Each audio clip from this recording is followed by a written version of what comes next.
right, here we go. Here we go. We are live. We are going to be doing a Streets and Scholars episode. This is Alex Alonso 101, and I'm here with Madd Ronald, aka Ronald Chatman, for episode. I forget what episode I'm on, but thanks for pulling up, OG. Oh man, what's up, man? I appreciate it, homie. Truly, I do, man. You know what I mean? It's always an honor to have the opportunity to be able to sit here and chop it up with you. All right, let me just make one change on the camera. But go ahead, let the people know where they can find you. Right, we'll start off with that. Give them your socials. All right, you can find me at Madd Ronald Radio Podcast on most social media platforms. At the same time, you can also find me at my website, www.hoodwire.tv. Also, you can catch the podcast at Hoodwire Radio Network on all podcast platforms. Madd Ronald Radio Podcast and Hoodwire. Y'all can look that up everywhere, anywhere. Google it. You'll be able to find me. That's where I'm at. And it's been almost a year since you've been back home? It's been a year. It's been a year. Yeah, it's been exactly a year. It's been exactly a year. Yeah. So how's it feel, man? Readjusting, man, to California, Southern California, LA living after being gone those years. It's good, man. I mean, in my life, it grants me the ability right now this year just to catch up because this is a big disruption. It's been a disruption being snatched up off the streets and then carted off to Georgia and all the stuff that I went through. You know what I mean? To me, it wasn't no big deal. But if I really, but to put it in perspective, it would be a big deal because of the fact that psychologically that was a lot, man. I was walking out my building today and I was getting in my car for to come here. And the first thing that struck me coming out the building was I thought about the day that they grabbed me when I was walking out the building the same way. Minding your business too, huh? I was walking out the building talking to my daughter. I was talking to my daughter, man. Turned around like I was finna open up the door with my key because I realized I had a dirty T-shirt on. And I'm talking about wasn't nobody in front of me. Man, I turned around like 15 seconds later, somebody said, freeze. I hold it. Man, I got like 60 guns on me. So what happens when to all your possessions, you probably have a car, you got a bunch of clothes, you probably can't, you can't take care of yourself. So what happens when you get locked up like that and you got a lot of possessions? Man, I'm going to tell you like this, to be honest, truthfully real. Ain't nobody going to handle your property like you will. Yeah, that's a fact. And if you're going to be gone for so long, I'm going to tell you like this here. You relinquish and get rid of that what has value. That way you can cash out and liquidate and get that money put on your books because you'd rather be able to get access to the money that your stuff was sold for than somebody else sell it while you in jail and hold on to it and swear to God they never got nothing. Now, I remember you telling me you lost all your handwritten writings that you had on those yellow legal pads. You had several legal pads with some history. And in fact, you know what? Those legal pads used to be sitting on top of this bookcase in this room, and they would have still been there to this day. I remember that. And then I remember you came and said you wanted them back, and I was like, damn, that. I was like. Remember that. And I went to jail then. And lost all of those then. But see, writing is interesting because I got a lot of. I was sitting in Upson County, man. And I literally sat down and wrote a book, man. I wrote a book. It is entitled I wrote a podcast series, and my podcast series is entitled "A West Adams Love Song." And it's actually I sat down and literally wrote out. I had to write about 300 pages. And it's about a young girl that grew up in West Adams that ain't affiliated, but come from an affiliated family that got a boyfriend that's a Crip that go to Fauché, and they both go to Fauché. So the family dynamic is always going to be conflicting. Then at the same time, we living in that atmosphere and landscape of South Central LA and the environment between the West Adams area and the Jefferson Park area. So you see what I'm saying? It's what I'm going to do is I'm trying to make this into a podcast series. Because of the fact that, you know what I mean, I'm trying to make it something captivating to where people can actually live out the experience before their eyes. I sat down and I wrote that, and then I was sitting down and I was writing, I was working on a book too. I don't know if I want to talk about the title of the book yet, but I was working on a book though, and the book that I was working on, I'm not writing an autobiography. I'm tired of reading autobiographies because they become like cowboy stories. Everybody killed everybody went to prison, everybody died in the end. I'm trying to write a book to be of service somewhat to the people. In the book, I'm writing about basically things like, what is it that creates the gang member, the mind state of the gang member?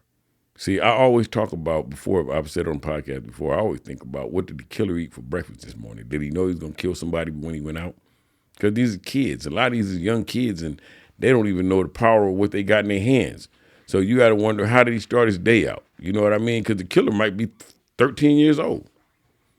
You know what I'm saying? The killer might be the young homie, might be the little homie's little brother. They've been following him for all this time. Now, he might have just accidentally might have been the one that actually got him killed and messed around, and now he's in jail for the rest of his life. But nobody have a realization, because the picture they're going to draw him is going to be of a monster. But they don't understand the influence of the environment, and this is what creates that. But in my book, I'm touching on that. Something I'm really touching on is, I am touching on the suicide rate among gang members. And that is something I find to be very deep and disturbing, because I know so many gang members that have committed suicide. And I'm seeking statistics, because I want to compare this to the number of combat vets that commit suicide. Because, you know, it's coming out of a war-torn environment, let us say South Central LA in the gang environment, let us say Kuwait, let us say Iraq, let us say wherever that might be, right? It's people doing things in the name of whatever it is they're doing by any means, meaning that whoever got to die, whoever lives, lives, but you stuck with the trauma and the stories, you stuck with the experiences. So these are the type of things that some people might not be able to deal with. We look at how many people are self-medicating today. We see gang members and say, okay, well, boom, the homie just dope fiend, whatever this and this, but you don't know what he might have did, that he might have needed to self-medicate. He might have done some stuff way back in the days that he got to live with in his own head, that the only way he can live with himself is to self-medicate, because the demons that we have within are they deep. Have you ever thought about PTSD in the hood? Yeah, I always think about it, because I understand it and I know that it exists. I remember from the time that I was growing up, I remember everyday gang violence. I remember gunshots. I remember I've been shot. It's so many experiences that I've had that there's no way in the world. I got PTSD. That's just like I just said a minute ago, when I walked out of my building and I'm thinking about how they grabbed me and took me to jail. I got PTSD from that right there. Yeah. You know what I'm saying? In my head right now, I relive that experience. But at the same time, that PTSD it becomes minimal, because you know what happens to PTSD? Your PTSD gets erased by a more traumatic experience. So therefore, you have what's called a compound trauma, because the PTSD, it gets just covered, never taken care of, never treated, never dealt with. So later on in life, you got an unstable human being that's maybe on whatever these psychotropic drugs that they offer people for mental illnesses and all this other stuff. But nobody's ever talked to this person about what is the ailments that have driven them to this space, right? The alcohol, the whatever. It's like being in the streets and you see homies out here and they doing whatever they doing, but nobody understands why they do it. They think the homie down because he acting crazy, but you don't realize the homie might really have a mental illness. He might really be going through something. And at that moment, it might be best to try to figure it out and help him out, because he might be one step away. This like this. I remember signs, and I've had people contact and communicate with me and be like, hey man, I'm in a bad space, this, and this, right? But then at the same time, some of those people, same people that might have taken their own lives later on. But they were stuck in that bad space, and they didn't know how to communicate their way out of it and share with the right people to get them into the right places in order to be able to deal with whatever it was that they had going on. Because once again, that's those demons. You can't turn them off. When I went to Upson County, I'm gonna tell you a funny thing. Upson County. When I arrived in Upson County, they put me in segregation. This is Georgia you're talking about? Georgia in 2020. When I went to jail October 27, 2020. When I arrived in Georgia, around November 18th, they put me in a hole. And what was the segregation? The hole was like a pod that just wasn't functioning. They would let people out for an hour a day to go to the shower or watch TV or talk on the phone in the hole. Where I was at, you was locked in all day, and you came out for about a half hour a night, 15 minutes to use the phone, 15 minutes to shower.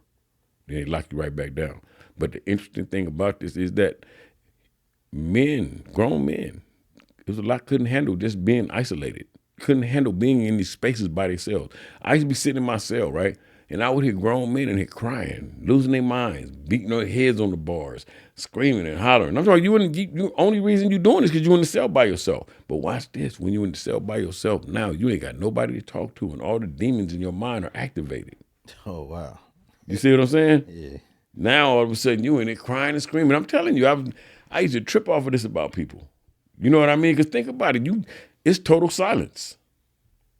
We in here, I'm in there, ain't got no human contact. I can holler from cell to cell, but how long is that gonna last? What about if you preoccupy your time with a pencil and a piece of paper and just keep writing? Well, that's what I did. Or reading. That's what I did. Yeah. That's what I did. I maintained my time. I occupied my time by reading and writing. I used to get books, and I used to get books when I was down there, man. I literally had more than 50 books when I was down there. I read more than 50 books when I was in Upson County Jail alone.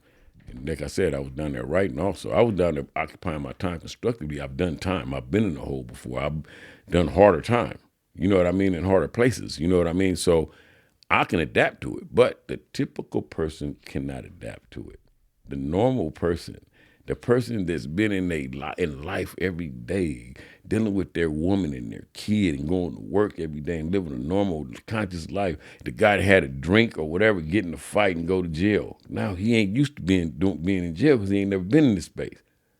Now he got all this crazy stuff going on in his head because that's when it's going to come out. You're in the room by yourself now. I remember sitting in the room in the cell, and I was in O-Wing. That's the whole of Soledad. I was in O-Wing back in I was in O-Wing in 1988, I think it was. Man, I was never like 6 months up there. Man, and I remember the head trip, sitting in the cell all that time, and because you can't help but go through some kind of psychological trip. You know what I mean? You by yourself. If you by yourself, you're gonna really, really, really think about some things. Some of these things is gonna ignite some things. So O-Wing is isolation in Soledad? Yeah. O-Wing is administrative segregation. I remember in '88 in Soledad, I was looking at some photos. The Bloods was flamed up. Yeah, we used to wear flags up there. Red bandanas, red sweatshirts. We used to be able to get red flags in packages. We used to be able to get red sweatshirts in packages. People were walking around there, man. I'm telling you, man, they were walking around there in Levi's. They was walking around. Soledad was active, though, because Soledad was like the gangbanging. It was a place where the gangbangers went. It was one of those spaces where, man, they had hundreds of gang members in there. You go to the yard, man, was big. Central was a big yard, and you go to the yard, you look around the yard, you're going to see colors. Red, blue, purple, orange, whatever. If it signifies something, it means something, you're going to see it out there. So everyone kind of stays in their own groups, even though they're on the same yard. Everybody got their own spaces. But on the same yard, Same yard. Everybody got their own spaces. You don't be in nobody else's space. We know who's who and where's what. You know what I mean? We got on. Back then, the Bloods had their own phones. So these are blood phones. You didn't stay off these phones because of the fact they was reserved. Crips had their own phones. You know what I mean? It was just the way the shuffle was in the prison and stuff. Now, I posted the most iconic Blood prison photo on the internet several years ago, and your brother, it's from Soledad. It's about, I don't know, 10 Bloods all standing in 3 different rows. Your brother is in that photo along with Iceman and Celis. I was up there when they was there, but I was on the North Yard. Okay. They was on Central. I remember when they was there. I seen Celis when I was up there at medical, and my brother was up there. They was up there. Soledad has different yards. Soledad, our prison system is humongous. In a prison in California, I was in prison in Georgia, in a Georgia prison, like a big prison down there. They called Jackson a big prison. Jackson had about 1,800 people in it, right? I've been on prison yards like Susanville, where the one yard might have had 1,800 people, but there might be 3 or 4 yards. You see what I'm saying? So each yard is like its own prison inside of this prison because we don't have any access to the other people on the other yards. There are different levels, different security levels, level 1, level 2, level 3, level 4. There's different security levels. Level 1 is a minimum. Level 2 is like minimum, medium minimum. Level 3 is like medium maximum, and level 4 is maximum security. Now, level 1 and 2 is cell living. Level 3 and 4 is, level 1 and 2 is dorm living. Levels 3 and 4 are cell living. And these are things that make differences when we speak levels, because security levels, the more dangerous you are, you ain't gonna be in no dorm. Or the more points you Right. rack up. But right? that's all based on your security level and your crime. Okay, so you were saying that to make a distinction between the yard that your brother and them was on at Soledad and the yard you was on. So you guys were in Soledad at the same time? Yeah. We was in 87. We was up there at the same time. He was on the Central Yard. So I didn't get a chance to talk with him. I got kites from him up there because we had people that was moving around the prisons. So I got kites from him up there because he was on the other yard. You know, people know, because you got to remember, the inmates run the prisons. The inmates do everything. But that was a hell of a photo that Soledad was, man, the gang members was in Soledad. I remember Soledad was, see, when I speak of indoctrination, I always talk about being indoctrinated as a gang member, right? And to have an understanding of what indoctrination is a person that has been converted to a certain level of ideology. It is like proselytizing a person in religion. When I say proselytize, is to convert a person to a religion. And when I speak of indoctrination, I speak like that because these are the places that indoctrination takes place in. Because you're isolated and you're in here with nothing but gang members, right? When I remember young being in the blood module, and every night, all they did was sing songs, Bloods rule the streets of L.A. All it was in there, because everybody talked about killing Crips. Everybody talked about, and this was the ideology, because now people are believing this because this is all that's being discussed. Stockholm syndrome, to constantly bombard a person with a level of information so much that it becomes a belief. And this is what it was, because not only was it a belief, let us say in theory, in practicality, it became a belief because of the fact that it became real life when you hit them prison yards and you came face to face with the Crips. So this enforced the ideology and beliefs that went behind all of the gang shit that we were already involved in. That's why when I tell people about being indoctrinated, when I was young, when I was a gang member, it wasn't the fact that I was a gang member that I wanted to be a thug or nothing. I believed in this. yeah. And that was that much. Now let me ask you, back in 87, 88, when you was going in and out of prison, how common was this protective custody yards, SNY yards, PC yards? Because it really was a new thing back then. Now they say most of the yards today are that way. But what was it like back then? They had PC. And if you got off the line, you got off the line. There was no halfway. It was, they didn't have SNY. I've been in the system and I've seen it and I've tripped off of it, right? Okay, I went in 87. I went back to prison in, I want to say 90. Then I went back to prison in 92. Then I went, I think, in 97, something like that. And then I went and the thing I'm saying is, I say that because every time I went, I saw a different change take place. I've seen politics change. I've seen evolution within this here. Now I'm in prison in 06 and they talking about there's SNY. Yeah. It's so weird now. I'm a true story, honest, truthfully, and I kid you not. I am at Delano, North Kern State Prison. Is that for reception? For reception. I'm at Delano. We on C Yard. So we out for rec. We out for the yard. We on the yard. There's a bunch of homosexuals. There's about 15 of them. Walking the track together. I'm being funny. Hey, man, look what the fuck are they? They're gang now? They gang banging? You know, I'm being funny, right? Motherfucker told me that's the Gay Boy Gangsters. I don't know if this is real or not, but they told me this is some shit that exists on the SNY yard. I was in prison, the homosexuals hollering out in the reception center, ain't nobody taking nothing from no gay person up in here, and this and this and this and this. I'm just sitting there tripping off this because this is something that I've been doing time for a long time, and this is all new to me because of this. I'm hearing about these yards, and I'm hearing about there are gangs on these yards that make it dangerous for a dude like me to go to the yard. Somebody that ain't never told on nobody, somebody been living by the code, right? That if I go to the yard, they got to see my paperwork and know who I told on. Because if I ain't told on nobody, they gonna get me off the yard. Now, was that something you experienced the last time you went to a California prison? That was 06 when I was in Delano. Okay. When I was in Delano, because they did not have this. When I was in prison, there wasn't no SNY. There wasn't such a thing as SNY when I was doing time coming up through the system. So you was in the system. You was in the system. You there. Either you here or you in PC. And you ain't going to PC and then come back to general population because you ain't no good then. Your name ain't no good. So, the homies going to be looking, at just the way it was. We operated in certain means, in a certain way, on a certain politic. And within that politic, it was a militarized motion. It was a militarized motion of the politic. So, therefore, once you dropped out of the structure of that, then you yourself became a pariah. Why do you think the number of PC inmates and SNY inmates has exploded over the last 20 years? Because they say it's half the California prison population is on these yards now. Here's a good question for that one. What is the population of lifers that have transcended into these SNY yards?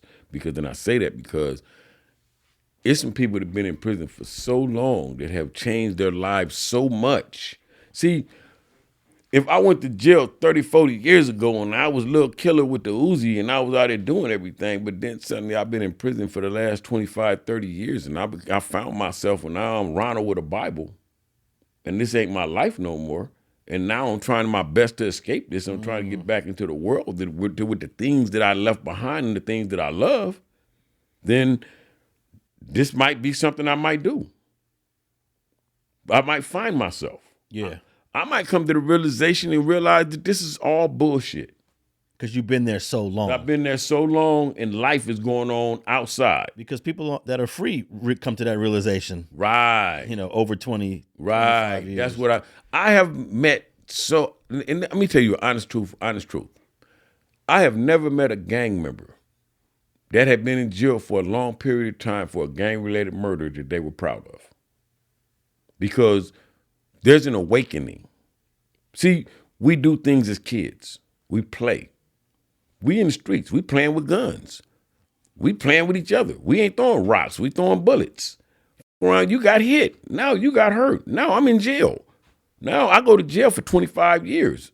Now, okay, whatever it was that I thought that we didn't like each other for moving in this community that I didn't move into, but my parents moved into, and the community your parents moved into that we chose to fight over. Now, suddenly I realize that has no relevance. It's not significant now.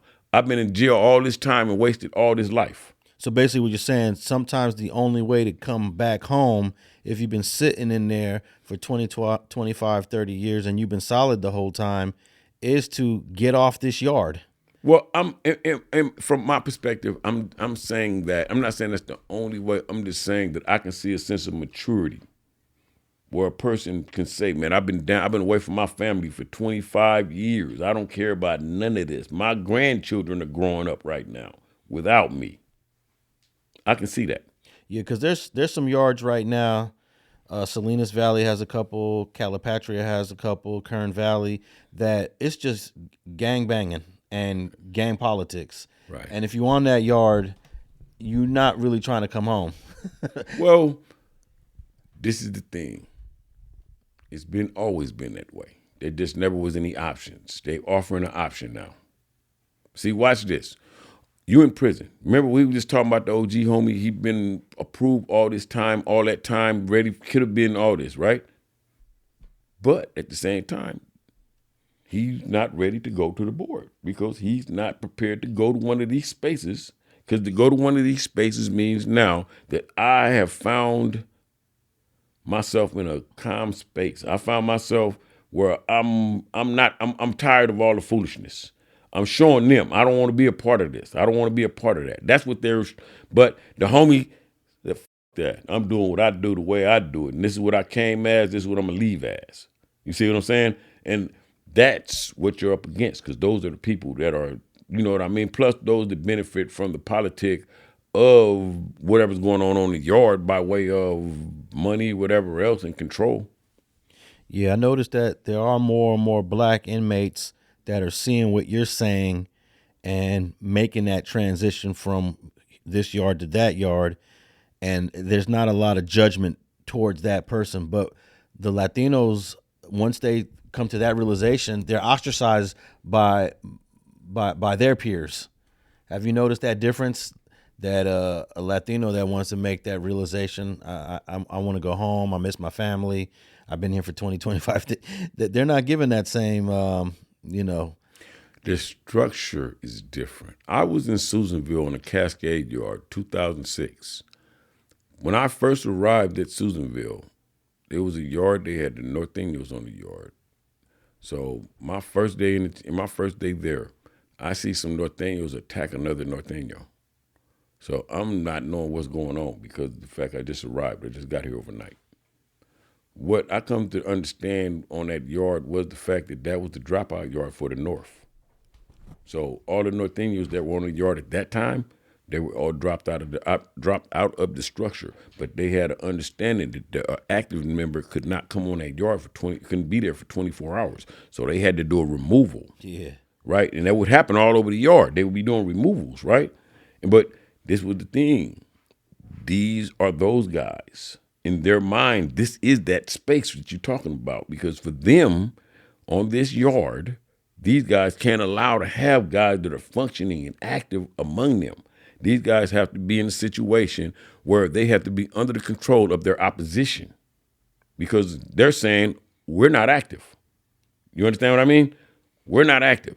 We disarm. So we over here and they're in control. So the opposition is saying now, okay, so if any of them other guys come here, they can't be here at all. So you got to make the move or we going to do what we do on a grand scale to everybody. So basically, you see random dudes taking flight off of other dudes. Yeah. Just because they all look the same. They all look the same. I was so confused. I didn't know what was going on.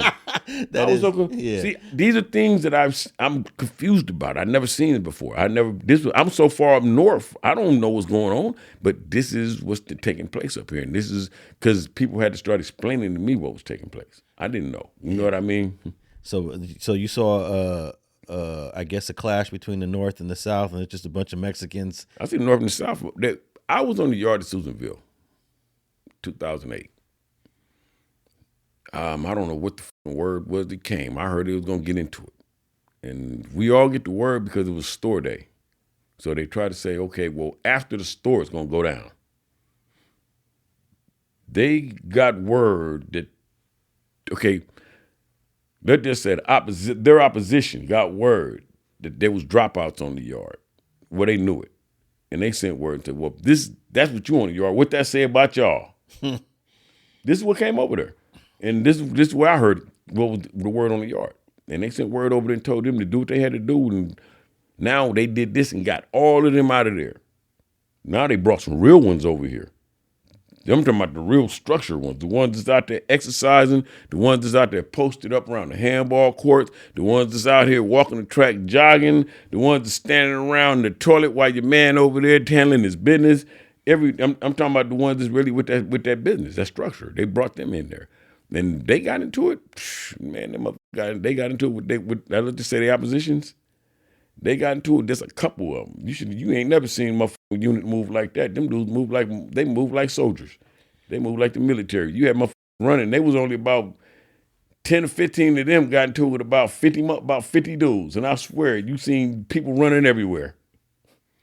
Now, all these prisons that you just mentioned, Susanville, Soledad, Delano, most all these prisons now have a PC yard on them. I think almost every single prison, even Pelican Bay, right, has a PC yard. Right, I heard that. Yeah. So sometimes, I don't know, when you tell someone a story about you being in a certain prison, you might have to always say before it turned, right? No, but there's a main line everywhere. Not in Chuckawalla. They don't have main line there? Nah, Chuckawalla is all PC, all 4 okay, yards. yeah. See, I've never been in a place like that. Everywhere I've been, see, The one thing about it all is that, and I learned doing time. This is like I learned always. You got to be good. You got to be good in the street. You got to be good in jail. Your name got to be good. I think there's a second prison that's all PC too. Now you mentioned Donovan. Donovan has the EOP. Donovan. It has the EOP building. I guess those are. How did you look at people who were under meds that were in prison at that time? Were they looked at a certain kind of way? It depends on the person.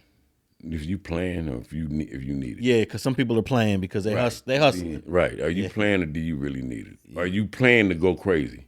You know what I mean? In other words, am I starting out acting like I'm doing this just to get the check, and then all of a sudden I end up walking in circles, hollering at the pigeons on the bus stop? You understand what I mean? Are you playing? In my perspective of it is, if you need it, like mental health, I take that seriously. Yeah, but I'm asking you from the perspective of a younger Madd Ronald, not somebody that's on meds. Yeah, not the wise Madd Ronald that we have today. I'm gonna look at you back then. If you was on meds, I'm not gonna look at you differently. I mean, because we was all together. They didn't separate us back then. They didn't have triple CMS yards and stuff like that.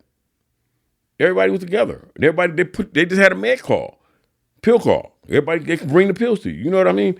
They didn't have all that there. If you wasn't in CMC, Vacaville, or I think it was Chino or something like that, there where they have facilities for people like that there, then you were just out there in the general population. Because I've been hearing different opinions on the pills situation, where some people be like, nah, if you was EOP or triple CMS, you was no good. And then others, see, they didn't really have that when I was doing time. Like I said, when I went back, it was triple CMS. When I went back in 06, they had triple CMS. Before that, there was Cat J. There was J Cats. I was in California Men's Colony. I was in CMC East, man, and they had a lot. That was a medical hospital.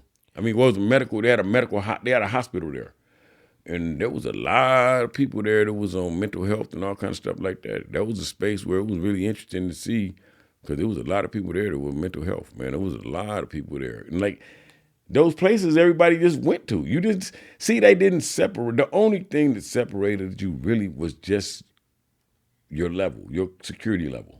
Level 1, level 2, level 3, level 4. Because if I got to go to the doctor, I got to go to the doctor. The only difference is going to make a difference if I'm going to get meds is if I'm chained up being escorted by security guards and you not. So did the JCAT category, how common was that when you was going? Because we hear that word thrown around all the time. It means category J. Yeah. That's what it means.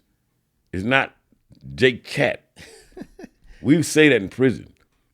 They had different categories for the people that were incarcerated. There's different categories, like what was it? It was a Cat J. It was another one. The lifer is a certain category. I forget. I think it was a Cat T, but I could be wrong. But there was different categories. And category J was mental illness. That's why they say JCAT. It was category J is actually. So you know what I mean? It's like how 5150. So how was it like when you knew a couple of inmates that were Cat J, I'm assuming? Or it wasn't as big as it is considered now? I don't know because it wasn't a thing then. You weren't stigmatized by it. Yeah. See, nowadays, you live on a yard in a building full of people that's afflicted with the same thing. Before, you might have been my cellmate. You just got pill call. The nurse stopped at the door and gave you a cup of water and your medication. That's all. That's the only difference. Did you ever have to eat a juke ball in prison? Nah, that's the county jail. Oh, that's only the county? Yeah, no, I never been to the hole in the county jail. Okay. I ain't never been to LA County Jail hole. Okay, yeah. So they feed that to the people in the hole? That's what they get to the people in the hole. For punishment. Yeah, that's what they get to people in the hole. I feel like that's cruel and an unusual punishment. I think that's a violation of... Let me tell you something right now, and I'm going to be honest, and I'm finna give you some realism. I don't give a damn what the food is in California. It beats Georgia. Georgia had the most horrible menu. Even for regular food. That shit was horrible. I swear to God, the bread was nasty, and I like bread. You know, I like bread. I like the bakery with the fresh smell of bread, and you know what I mean? Yeah. I'm that dude, right? The bread had a nasty aftertaste. I swear that shit was nasty. That food down there was so messed up, man. I ain't lying to you, man. That shit was horrible, man. I ain't like that. One thing about it I can say in Georgia, but Georgia's different. Georgia, the inmates don't work. They lay around all day. We're in a dorm, don't nobody go to work. You volunteer to go to work and be a porter or something like that there. But no one has it. Like here we get assigned, we got pay numbers and we got job assignments. And you going to school, you getting day for day, you getting a time cut, you know when you're getting out. Georgia, you don't know when the you getting out. Georgia, you'll find out you getting out when about a week before you get out of prison. I found out I was getting out of prison a week before I got out of prison. I went to the halfway house. I figured I was getting out soon. But the whole time I was in jail, I didn't have no date. But you were trying to estimate it in your mind? Well, they told me, okay, I had 5 years. My 5-year maximum was supposed to be November the 20, I want to say the 25th, 2025. That would have been my 5-year max. That would have been 5 years. I didn't know I was going to get a time cut. I didn't know. I went to the halfway house and everything, and I never got no trouble with nothing. So you were under the assumption that you was going to have to max out? Man, they got dudes in Georgia just doing maximum time, man. They got dudes in Georgia. It's not, the system is not like California's, man. They got people in Georgia that are stuck doing time. See, California, we get a projection of time. Yeah. You know, we know. I don't give a fuck if I get out in 2072, I'm going to get a projection of time and a date. You see what I'm saying? Georgia, you don't get none of that there. It's all the consideration of the board. Okay, so maybe at some point they realize let's let this guy out. Let's let Mr. Chatman out a few months early. And did they ever discuss to you why they made that decision, or they just never got into nothing? I wasn't in shit. I was a model inmate in Georgia. I never got in. I stayed away. The one thing I can say in Georgia, and I know this happened, they kept me away from a lot of stuff and kept me in a lot of spaces, in some safe spaces, because when I got there, the gang officers would grab hold of me. When I got to Jackson, the gang officers came to me at Jackson. That's like reception, right? But their prison is way worser because they prison, everybody got knives. Motherfuckers is roaming through the ceilings up in their prisons. They got tile ceilings in their damn prison. These motherfuckers roaming through the ceilings. Motherfuckers coming out, jumping from dorm to dorm, going through the ceiling, going one dorm to another, to the next. I'm talking about breaking in offices and shit. This is the shit they was doing in there, right? So this tells you how dangerous it is, because now you can see they can hide shit here, but they got metal because they can walk up to the fences. See, California, you can't walk up to the fence. You walk up to the fence in the California prison, they'll shoot you. They got out of bounds on the ground. Red, it'll say out of bounds. You can't pass that line. And how far is that from the fence? I'm going to say 4 feet. So they don't want you crossing that line. Cross that line, you can be shot. But the thing in Georgia, you can get to the fence, they got metal. Everybody got metal. They got fucking iron down there. I was in Jackson, man, I seen going to chow. I've seen the police, they took somebody's knife. Motherfucker have a knife looking like a swashbuckler blade, like something out of Sinbad the Sailor or the Pirates of the Caribbean. But it be so big, you'd be like, damn, where they get this from? But it was crazy down there. I mean, literally, the reception center was off the hook. I'm talking about, but this is what they did to me there. And that's why I say they kept me in safe spaces, because when they spoke with me, when I first arrived, then the gang officers came to me, right? The gang officers were cool as down there, but everybody was telling me they gonna send me to the hole. And I was thinking, I said, damn, I'm gonna go to the hole, because I'm high, down there, I was high profile. I was very high profile down there. So when I get there, I'm in the gym. Like 200 people come in, they got us sitting in the gym waiting for get our bedrolls and our housing and all this here. So they come into the gym, and the guys at Upson County had told me this. And the guy said, hey man, you gonna go to the hole when you get to Jackson, because they're not gonna let you be out there in general population. Why not? Influence. Influence. My influence. I did not know the level of influence till I got there. But they telling me, right, so they telling me this, and somebody else is telling me, the other homeboy twin is telling me, he said, man, they might need you. They might want to f with you because they might need you. You know what I mean? They don't get people like you don't come through there every day. You know, like when last time you had an OG from LA come through a Georgia prison? Motherfucker really, really, really got a track record that really been around.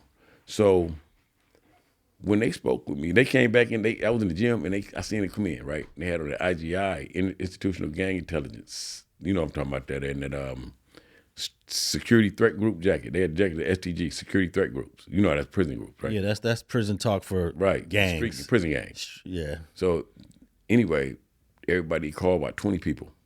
So I said, cool. I said, cool. I'm gonna slide through this here because I'm thinking now I ain't gonna go to the hole or nothing, right? I said, cool. So now I'm sitting there. It's about an hour later. Gang officer come back out, call my name, Ronald Chatman.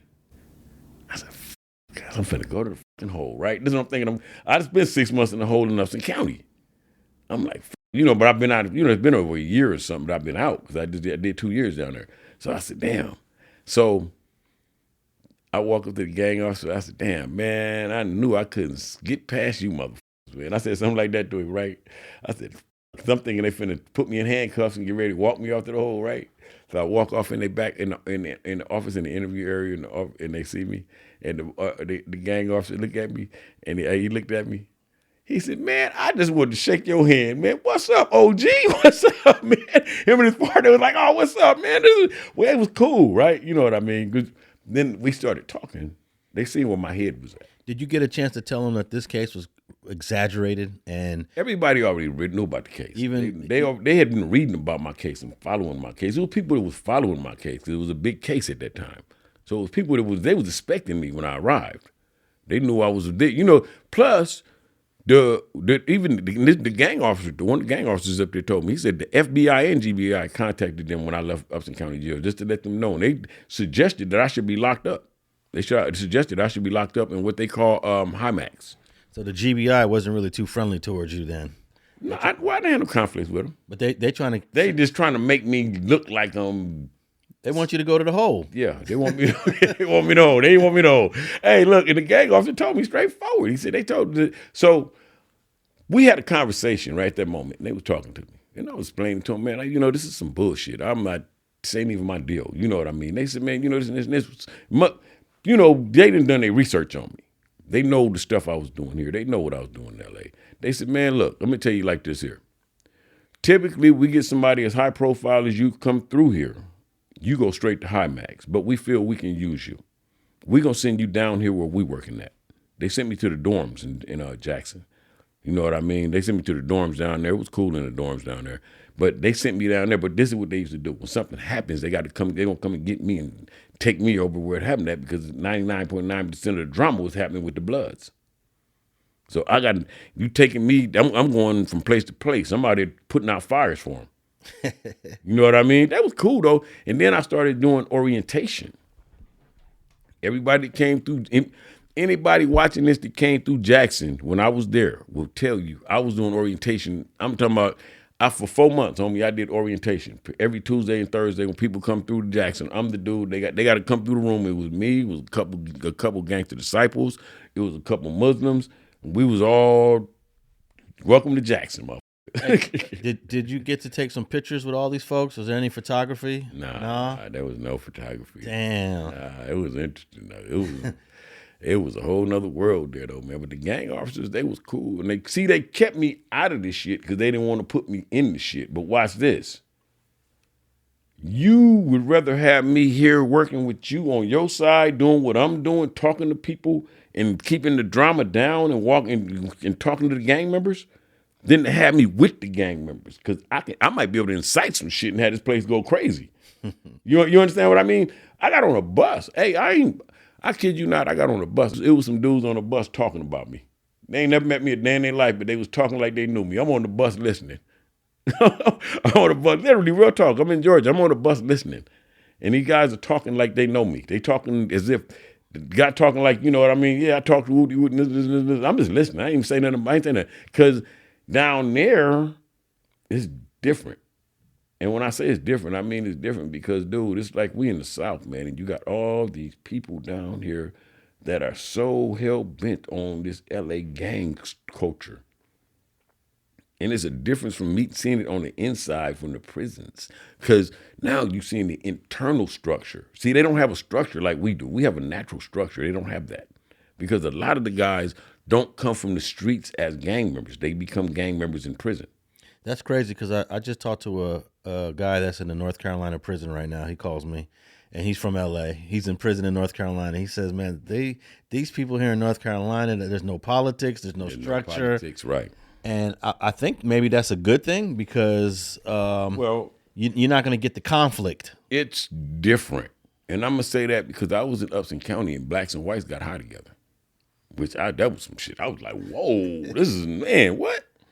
Yeah, there's more racial politics in the California prison too. Man, let me tell you something. This is California, dude. We ain't finna. When I got to Upson County, and I'll be honest, when I was in Upson County, when I went to the hole, right, I was in the hole for about 2 weeks by myself. And I was in the segregation where I was at. I was in there for like 2 weeks by myself. Then they started doing quarantine for COVID. And they started bringing people in. They brought some white dudes in. These white dudes was in the cell next to me for about another 2 weeks. I never spoke to them. These motherfuckers right in the cell next to me. I never talked to them for 2 weeks. I never talked to them. Because California, we don't talk to white people. When I came out the cell, when I came out of the hole, and I went into B-Pod, which is a general population pod at Upson County Jail. So I come out and I go into B-Pod, right? And I'm sitting there watching TV, and every day I'm watching TV. It was a little white dude, man, named Joe. He used to always try to talk to me at first, and I would never talk to Joe. He was cool as a motherfucker to me, and eventually got to be cool because eventually I had to lighten up with that California politic type of shit. Because in my mind, I'm on California time, but I'm realizing I'm in their world. This is their world. The blacks and the whites. Let me tell you something, man. I was in jail. Let me tell you. I'm sitting up in here, man. You hear white boys say nigga, but you saying what the f you say? But then you realize these motherfuckers all grew up together. So they all been together. The blacks and the whites and all these motherfuckers, they all been together forever. They've been running the streets together for years. Talking the same talk. Yeah. I'm in the jail. I meet white bloods and shit. I'm serious. I met white bloods and shit down in my. I mean, it was interesting. It was interesting to me because I'm in the South. This 2,000 miles away. I'm looking at these motherfuckers like I'm so lost at everything that they speak of. Imagine people coming through for 4 years, having conversations about the world, and I can't identify with nothing they saying.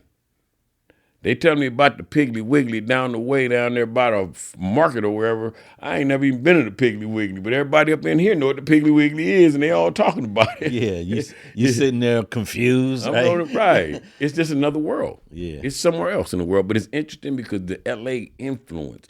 I'm meeting people, and it's so interesting. The influences, the two biggest influences in this United States around black people have to be the GDs and the Bloods and the Crips.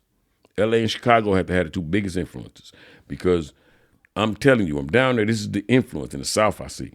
You know what I'm saying? This is what I see in the South. I'm down there.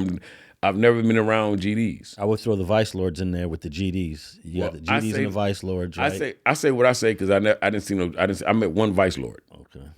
But I met a lot of GDs. They call it growth and development now. Have you heard that phrase? Yeah. Growth. Well, they told me about some stuff down there. See, they got these, okay. Remember they used to talk about that 8-ball. When I got to Georgia, they talked about black cherry. Black cherry was supposed to be some kind of alliance with Blood and GD. This is what the people was telling me about. I don't know exactly how that works or nothing, but these are the things that they telling me about. And this is what I'm seeing. It was a new landscape. It was a new environment. And then for me in the institution, it was different because I'm just seeing the institutional level of this. I've never seen what this looks like in the world. Is there an Atlanta car in the prison where most of the Atlanta dudes kind of run it since Atlanta's the biggest city in Georgia? They call it's the city in the country. Okay. It's the city in the country. They don't like country dudes. They say anybody that ain't from Atlanta is from the country. Yeah. Now, to me now, I ain't gonna sit here and lie. I'm sitting there looking at these dudes talking about I'm from a big city. This and this. Your city your city has something in the area of about, let us say, 9 million people. I mean, no, 400,000. I'm trying to explain. I'm from a city that got like 6 million people in it.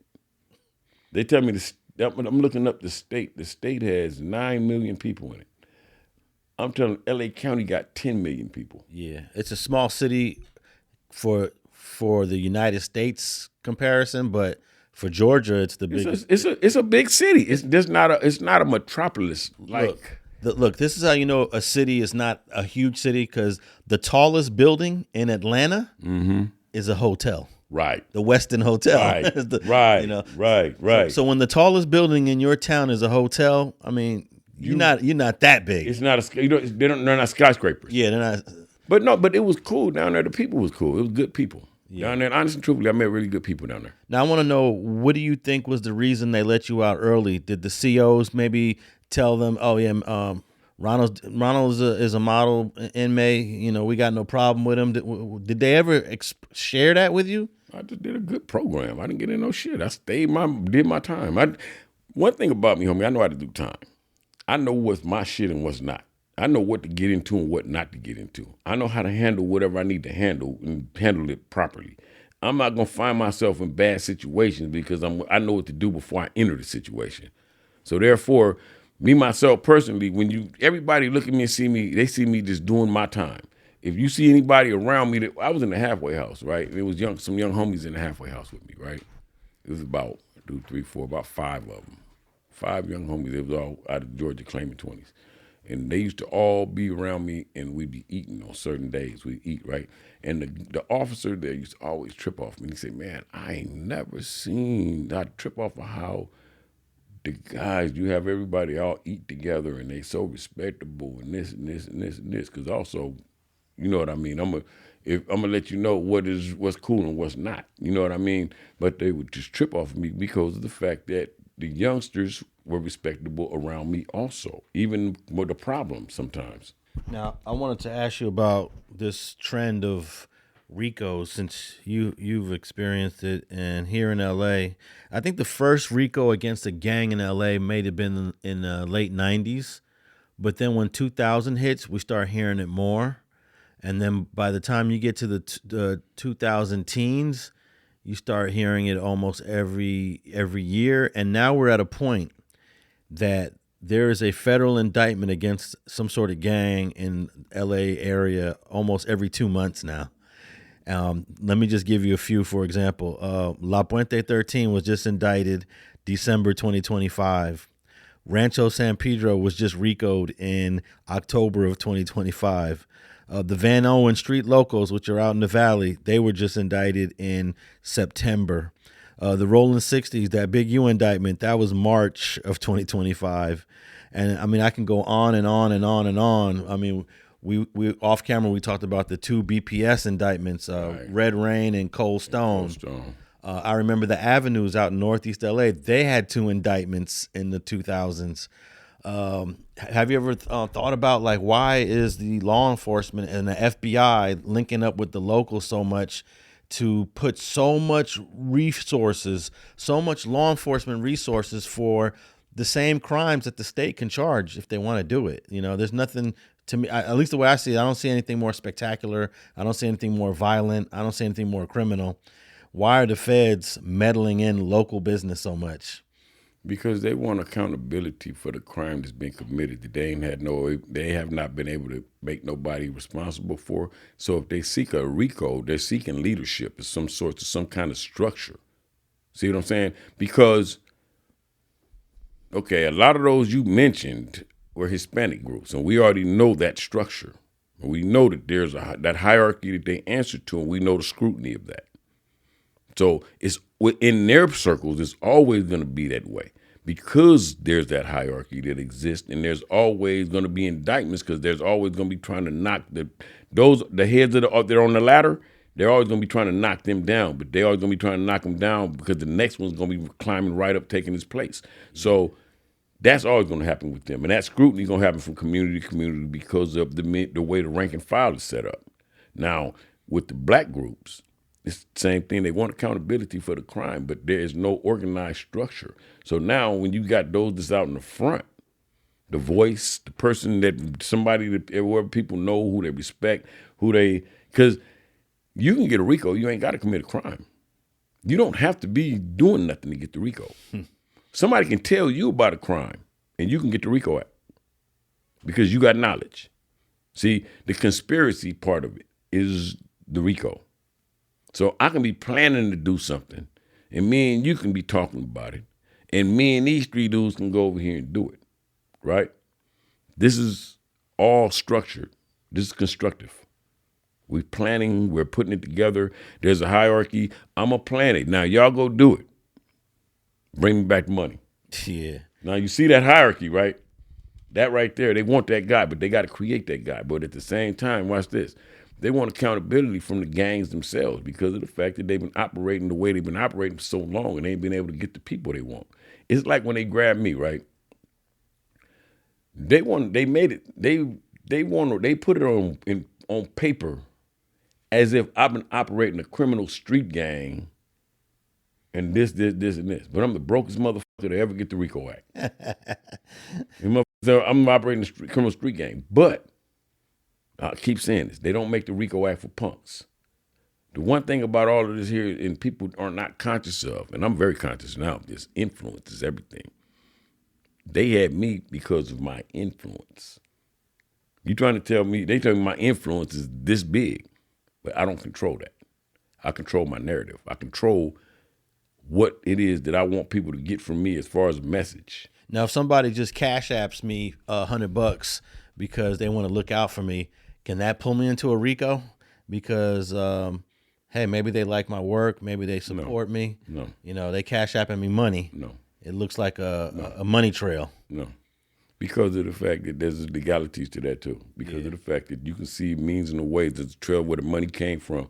Now, if there's a criminal structure, let us say we shaking down the drug dealers, right? But now when I shake the drug dealers down, I got to send you the money. That's the RICO. Yeah. Because we committing the crime on your behalf. We committing on behalf of the organization. And the administration within the organization is receiving the royalties and the benefits from what's going on. To where whatever that allotment is that comes back from that on a kickback, I don't know what it will be. But what they want is basically they want to be able to put faces on this. Well, there's been quite a few black gangs here in LA that have been RICO'd or federally indicted.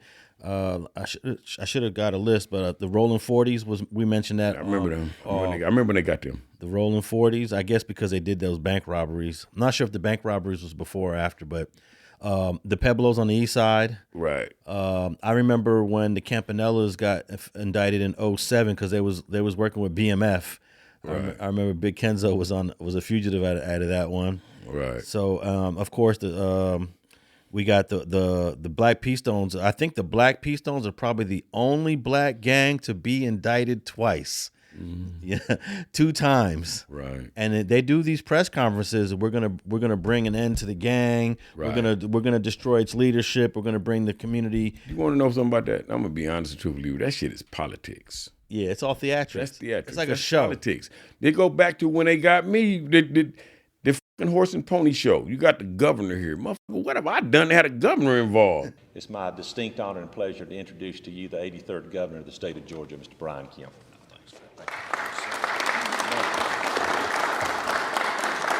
Thank you, Vic, for that, and I'm honored to be here.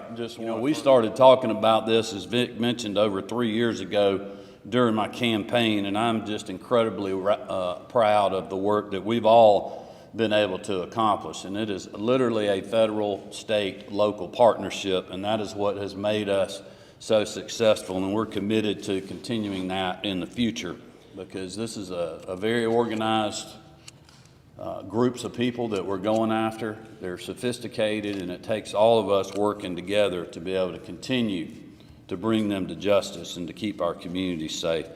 So with that, I'll just close with letting all these gang members know that just because we're having a press conference today, when it ends, our work is not done. We will continue to work hard every day to keep our citizens safe and to follow these individuals that are breaking the law and circumventing our system and making our communities less safe every day. We will follow you wherever we need to.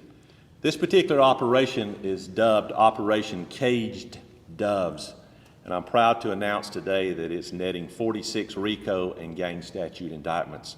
After a year-long joint investigation, 46 people have now been indicted by the grand jury of Upson County on a number of charges. Those include 92 counts of racketeer influenced and corrupt organization acts, or RICO counts. There's an additional 59 counts of the violation of the Georgia Street Gang Terrorism and Prevention Act, the Gang Act here in Georgia. You may have heard us say before, it's one of the most powerful tools that the legislature has ever given law enforcement, and we certainly appreciate their willingness to do that. There are multiple counts of trafficking in methamphetamine, trafficking in heroin, multiple counts of possession of firearm during the commission of a felony, possession with intent to distribute marijuana, possession by felony, convicted felons in the possession of a firearm, financial transaction card fraud, 24 counts of aggravated assault, 4 counts of kidnapping, 4 counts of battery, 2 counts of tampering with evidence, 4 counts of felony murder, and 4 counts of conspiracy to commit armed robbery. The investigation showed us that between May 2014 and September 2020, the men and women who have been indicted participated in a pattern of racketeering activity as part of a criminal enterprise known as the Rollin 20 Neighborhood Bloods. Some great news that we just learned late yesterday. GBI gang task force members flew out to Los Angeles, California, for the purpose of looking for the ring leader of this particular group, a gentleman by the name of Ronald Elwood Chatman. Mr. Chatman, we believe, is a third-generation member of this particular gang. And through evidentiary matters, we discovered that he was making organizational decisions regarding the expansion of this group and this gang throughout Georgia, South Carolina, and other states. I'm a motherfucker cleaning carpet. I'm delivering Uber. I ain't so dope since 06. Hey, it's a fact he was cleaning carpets, because when I used to have a carpet here, I ripped it out. Who shampooed the carpets to this entire unit? Me? That's the point I'm making. So, but this is why I say that this politics. See, now watch this. The problem is that you might have 1 or 2 people doing stuff, but these 2 people get connected to other people through other stuff. On my case, I got a homie calling me from the jail. The homie, I don't know what they into, what he's into, but he's calling a lot of other people too. I don't know what they talking about. I ain't got nothing to do with nothing they talking about, but my phone number is in here. So now, when you find me involved in this with my phone number, this is like fishing for catfish and catching a great white shark. You see what I'm saying? Now you ain't finna throw me back. You finna do what you want to do with me. You know what I'm saying? So they had someone else's phone being monitored, and the homie was in jail calling people. It was just a jail phone. It was just jail phone. This is being recorded. Simple phone call. Hey, what's up, man? Man, yeah, you know this and this and this and this. You know, but you got to be careful because I'm intervention. I'm dangerous because this is danger. Motherfucker called me up and said, hey, man, the homie's down here tripping, man. Whoop, got a gun. Such and such got a gun. They talking about shooting each other over whatever. This girl, they money, whatever the they want to fight. They don't like each other for whatever, right? Watch this. This can be called leadership. And this can be called shot calling. Tell them motherfuckers put them guns down. Get out there if they got problems. Squabble the fuck up. Get it out the air. Go on about their business. So trying to tell them to do it a better way. Right. That can be shot. Get you in trouble. That can get you in trouble. Because they're listening. Right. That's shot calling, ain't it? I don't know. I'm solving the problem, and everybody's going home safely. Yeah. Well, the police can call anything. But those are the type of things though, because I have had them kind of calls, and I ain't gonna sit there and lie and say I haven't. I have had to intervene in some things. You know what I'm saying? I've had people call me and say, "Hey, man, this shit might get bad," and I've had to intervene sometimes. Say, "Hey, man, y'all cut that shit out," because sometimes I might be the voice of reason. I might be the one that you might be willing to listen to. You understand what I mean? Yeah, you do have to be careful what you say on the phone, because I remember Alex Sanchez from Homies Unidos, who used to be from MS, he got indicted for a murder. He got indicted for a murder that happened in El Salvador that didn't even happen in America. I just met him. Okay. He was on a phone call, and all he said was, they had like 1,000 phone calls. He was on 4 phone calls, and the worst phone call, I think, was, he said, if they want to go to war, we can go to war. Got indicted. Right. But he beat that case, though. He beat the case. Right, but you see what I'm saying, yeah. though? You got to be careful what you say. And all he was doing was just defending himself. Right, but that's what I mean. That's the same as if you telling me, hey, man, if I get the call and somebody's telling me about 2 dudes finna kill each other, and I can think of a better way and make sure everybody get home safe that night.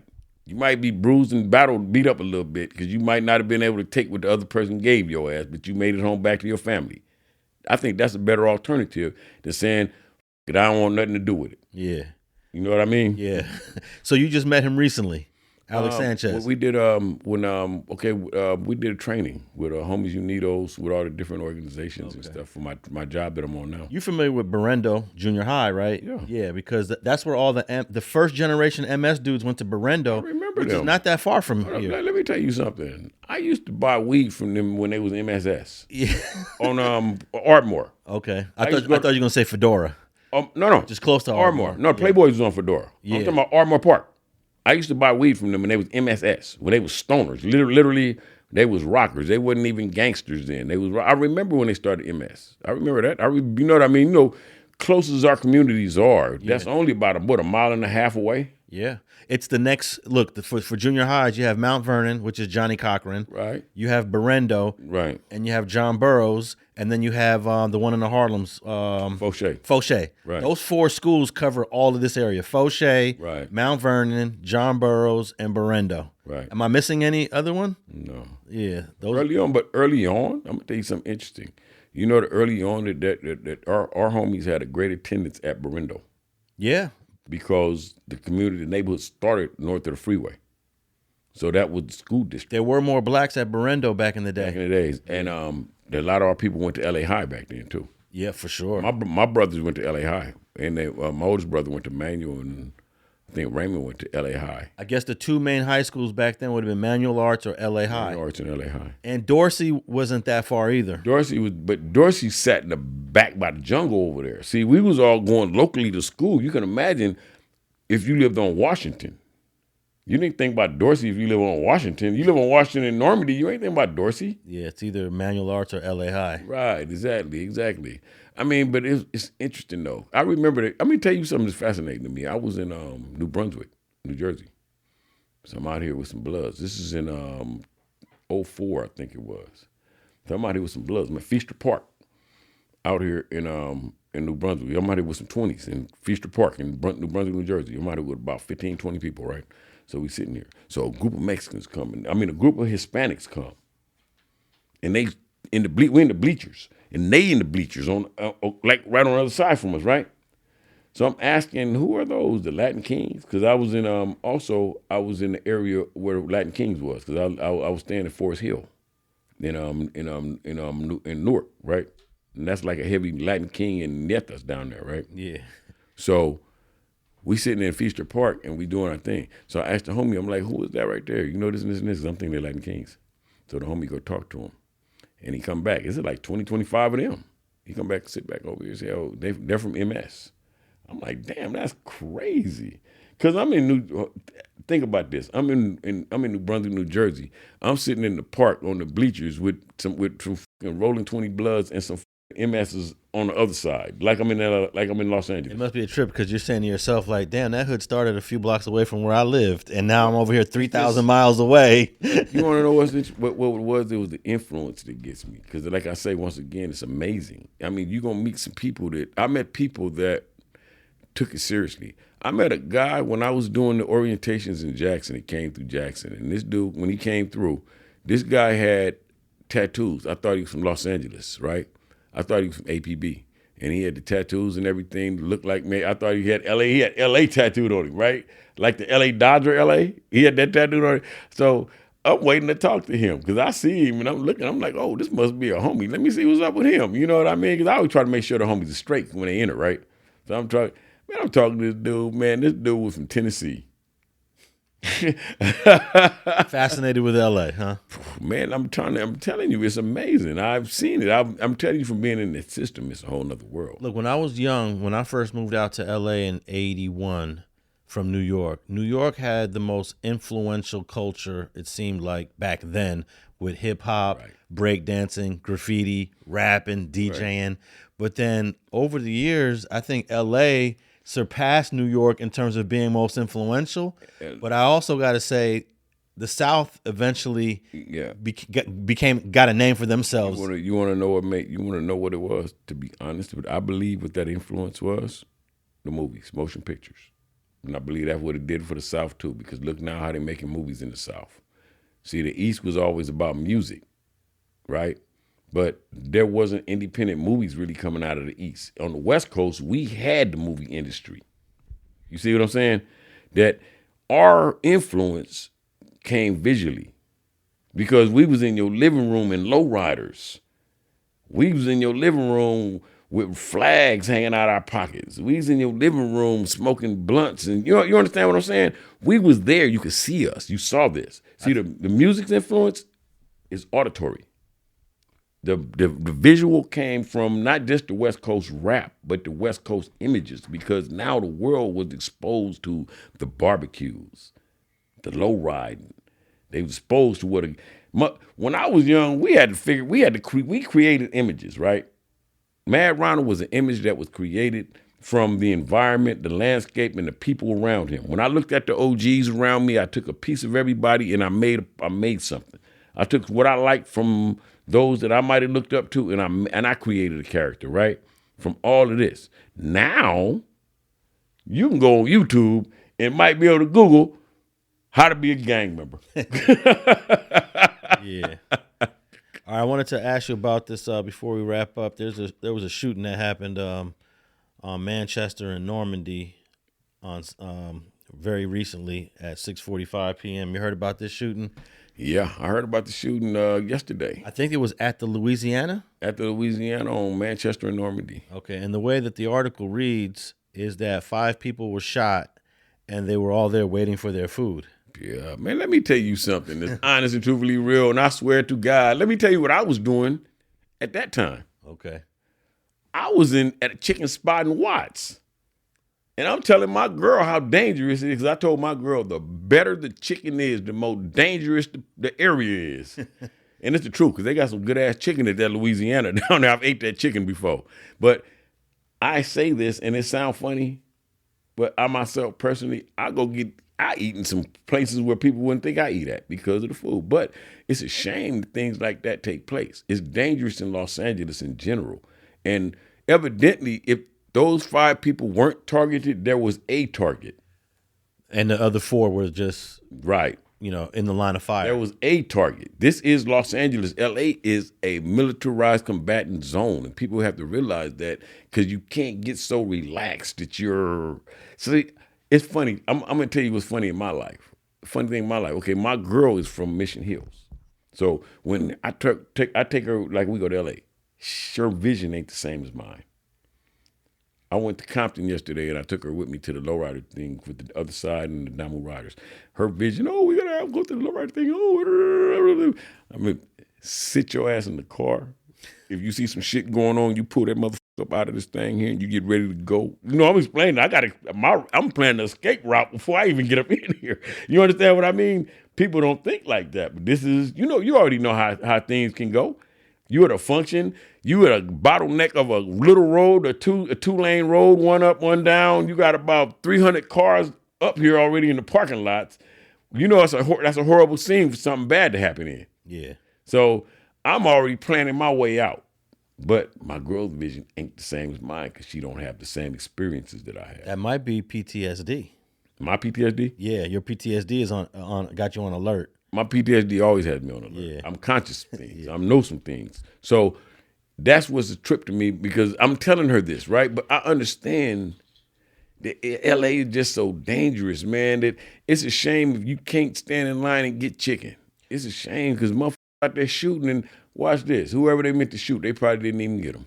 All right, let me play this clip from the local news. This morning, 5 people were shot in South LA's Manchester Square neighborhood. It happened around 6:45 last night on Manchester and Normandie. Police say the men were waiting for their food when a car drove by, firing several rounds. The victims were transported to a local hospital where one later died. Police say it's unclear if the shooting was gang-related. There you go. And you was out and about when this was happening. I was in Watts eating chicken. I'm in Watts, a dangerous place eating chicken, a very dangerous place eating some good chicken too. I ain't gonna lie to you. Hey, so the chicken spot that we all used to go to over here on our side of Golden Bird on Adams and Brighton Normandie, was that always a Golden Bird there, or was it something before? It was originally, that was the original Golden Bird. That's the very first Golden Golden Bird. Bird, The very yeah. first one that the Stennis family opened up. That was the very first Golden Bird right there. But there were a few other Golden Birds, but they didn't really blow up, huh? No, that was the one. But see, that was the one in West Adams. You got to think, what was West Adams when that Golden Bird opened? West Adams was like the black Mecca, the black Beverly Hills. See, remember we had all the entertainers here. Wait, who owned the Golden Bird? Stennis family. Okay. But you take into consideration what was West Adams when Golden Bird was here. Yeah, I mean West Adams was like the black Beverly Hills. It was right. That's what I mean. That's what I'm saying. It was a black Mecca. For us, it was a place economically where we sustained. When I first moved to West Adams, I'm going to say West Adams had to be 85% black. Yeah, especially on the other side of Arlington, the houses get huge. Mm-hmm. They're basically mansions. Yeah. You know? I remember when they shut the freeway down, crossing the freeway, we used to have a tunnel that went underneath the freeway, and they closed that down. That really, really did a lot. It's stopping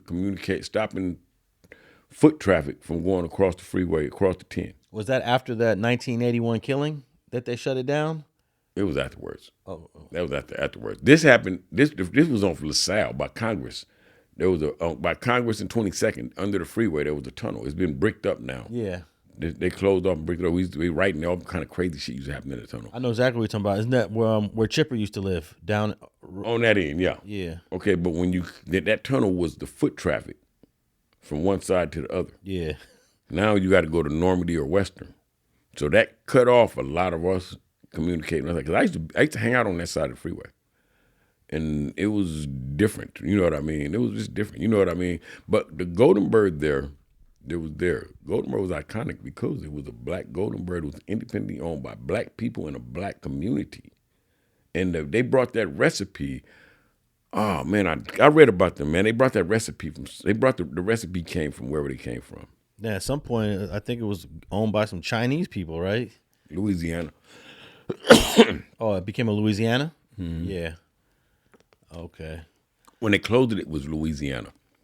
It ain't been Golden Bird since about 90. Something like that there. We ain't been Golden Bird since the 90s. Yeah. So a lot of people don't really know about the Golden Bird franchise, huh? A lot of young people don't know about it. Yeah. If you older, you know about the Golden Bird franchise because you got to think Golden Bird was chicken. At one point in time, there was no Louisiana. It was Jim Dandy, Golden Bird, and who else? You remember Pup and Taco? I remember some of these early 80s food places we used to go to. Taco on Pico. Yeah. Over there by where the this is something else on West Boulevard and Pico right now. It used to be on West Boulevard and Pico. There was a Pup and Taco right there, right? Yeah. Mm-hmm. When I was a kid, I remember that. I remember Pup and Taco, but it's interesting because in L.A. they say that the better the chicken, the more dangerous the community. And I've heard that, right? I got to think about the places that I go because I've been in some places. Now, I'm going to tell you where I used to go eat at. And I had it bad, man. I had it bad. I used to eat there every day. King of Vermont at Louisiana. They got them catfish nuggets. Them cook the shit out of them. Them some good ass nuggets. So that was a little risky venture to go there. I'll go. I just, I'm moving around. I'm not hanging out nowhere. I'm not with the wrong intent.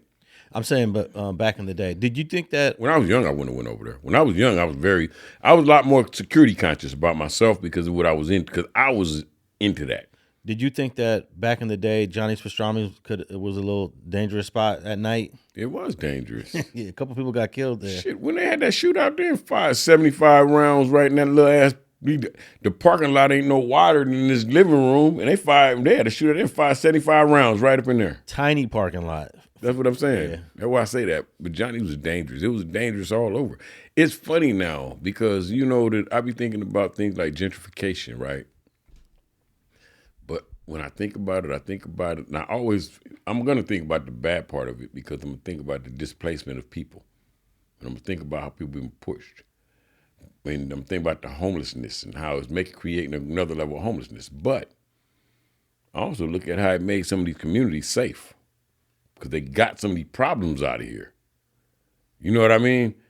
They got some of these problems. Like some of these communities were made a lot safer by way of the gentrification. You know what I'm saying? Yeah, that's true. But my issue with gentrification is that it displaces Right. certain residents. Now they can't afford to stay there. Right. But from what I understand, when they build these new fancy, properties, they reserve only 10% for low income. Right. And maybe that should be a little higher. But of course, a building a guy that's making buildings, he's there to make money. That's it. He's there to profit. You have nowadays, because you got to think the corporations are buying the real estate. You got stockholders, you got investors, you got people who want a return on investment. And then how can the cost of the rent go down when I'm expecting your stocks to go up? Yeah, but now people can't afford to live where they grew up. But this is the problem. And I myself, I don't support gentrification, but I'm gonna show you something about people. We're the only people that choose to stay in the same place that we grew up in. Our parents didn't raise us in the places they grew up in. Human beings are nomadic. We move around. That's true, because all my family is from a small island in the Caribbean. Mm-hmm. None of my family lives there anymore. Right, because human beings are nomadic. Yeah. See, a lot of people can't wait to get the opportunity to leave. They've been in these spaces all their lives, been there for so long, they just want to go. So now where you gonna go, it don't make a difference. I just want a life of my own somewhere else. You got like me, my family comes from Rochester, New York. My father traveled from Rochester, New York, all the way to Los Angeles to make a life. You know what I mean? Once he got here and got stable, then he sent for me and my mother. But he didn't want to raise me where he grew up at. But there is a movement for people who retire and become elderly to go back to where they're from. They might go back to Louisiana. They might go back to Texas. Right. I know my wife's parents, they went back to Belize. Right. Even though they came to LA for a better life. Right, right. When they got in their 70s, they went back to Belize. But it's a difference. Watch this. When you leave, you're searching for the life and you don't have economic stability, right? When you go back, you're going back with economical stability. You're going back, you've been established in the United States. You've already done your thing here. You done made it here. But considering what the value of the dollar is here comparing to the dollar in Belize, you can probably take that retirement money from the United States and live for the rest of your life and be rich in Belize. Yeah, you could probably buy a better home. I could tell you this. I went to Johnny's Pastrami with the wife a couple of times, and I'm like, do you know how much pastrami they used to put on the sandwich? No. They would put so much pastrami on the sandwich, I would come home and make 2 sandwiches out of it. Right, I know. I was there now. That's the skimpiest pastrami sandwich I've ever had. But but you want to look and see who's running the place now. Yeah. They done made it. You remember them sandwiches? How fat they were? That pastrami dip. Oh, man. That pastrami dip. They got that. What about that? They got that other Johnny's on Washington. I missed the original one. Culver Now, City. let me ask you about another spot that's iconic around here. Chabolita. It's now a burger spot. It's Smack Burgers now Burger on Western off of Washington. Mm-hmm. Was that kind of a little shady spot too? Sometimes at night, I know a couple people got shot up at Chabolitas over the years. Yep, I'm gonna tell you. I watched. Okay, here you go one. Here go one for you. I remember Mama Mia's before Chabolita on the other corner. Where? Wait, was that on the other corner, or was it Chabolita's?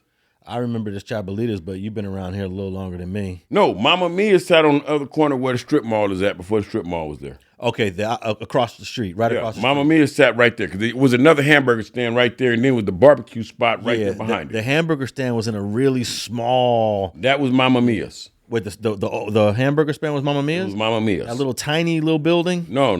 That was the barbecue spot. The one that's there, still there. The little structure is still there. That's the barbecue spot. But there was right where the strip mall is at, there was another hamburger stand. Okay. That was Mama Mia's. Now, you must be talking early 80s then. Maybe late 70s, early 80s? Yeah. No, I'm not. I don't remember Mama Mia's. I don't remember Mama Mia's. Yeah, that was a long time. Long. I remember Chabolitas because in high school, my friend Chavella lived right across the street, and I used to walk her home.